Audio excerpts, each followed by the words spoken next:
আজকে আমরা রাসূল সাল্লাল্লাহু আলাইহি সাল্লামের জীবনীর এপিসোডের চতুর্থ পর্যায়ে সবাইকে স্বাগতম। আমাদের রাসূল সাল্লাল্লাহু আলাইহি সাল্লাম অন্যায় অত্যাচার সমাজের ভিতর থেকেও সবকিছুর থেকে পবিত্র ছিলেন।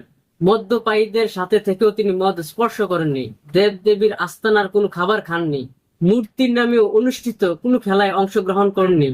কেউ যখন লাত উজ্জা দেবতার শপথ করত তখন তিনি এটা মানতেই পারতেন না। আল্লাহর খাস রহমত দ্বারা তিনি বেষ্টিত ছিলেন। ইবনে আসির বর্ণিত, রাসূল সাল্লাল্লাহু আলাইহি সাল্লাম বলেন, তিনি সারা জীবনে নফসের দুইটা জায়গায় ধোঁকায় পড়তে নিয়েছিলেন, সরাসরি আল্লাহ প্রতিবন্ধক সৃষ্টি করে দিয়েছিলেন। একটা হচ্ছে এক বালকের সাথে মক্কার উপরিভাগে ছাগল চড়াতে ছিলেন। ওই বালককে বলেন, আমি কবিতা আবৃত্তি অনুষ্ঠানে অংশগ্রহণ করব, তুমি একটু আমার ছাগলগুলো দেখো। তারপর বের হয়ে গেলেন। রাস্তায় একটি বাদ্যযন্ত্রের আওয়াজ শুনতে পেলেন। তারপর তিনি শোনার জন্য বসে পড়লেন। সাথে সাথে আল্লাহ কানের শ্রবণ শক্তি বন্ধ করে দিয়েছিলেন। তারপর তিনি ঘুমিয়ে পড়েছিলেন। তারপর বুখারী শরীফে আসছে ঘটনাটা জাবের ইবনে আব্দুল্লাহ থেকে বর্ণিত। কাবাঘর নির্মাণের সময় রাসূল সাল্লাল্লাহু আলাইহি সাল্লামকে আব্বাস রাদিয়াল্লাহু তাআলা আনহু বলছিলেন যে, তোমার লুঙ্গিটা কাঁধে তুলে পাথর আনো যাতে তোমার ব্যথা লাঘব হয়। তারপর হঠাৎ করে তিনি মাটিতে শুয়ে পড়লেন। তারপর আসমানের দিকে তাকিয়েছিলেন, অজ্ঞান হয়ে গেলেন।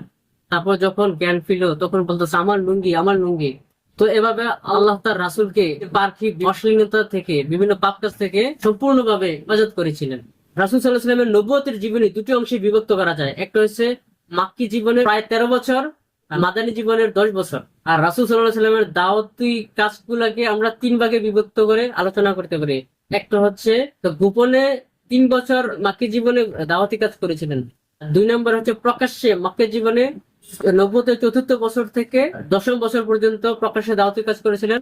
আর 3 নম্বর মক্কা জীবনের বাহিরে গিয়ে নবুয়তের 10ম বছরের পর থেকে মৃত্যুর আগ পর্যন্ত দাওয়াতি কাজ করেছিলেন।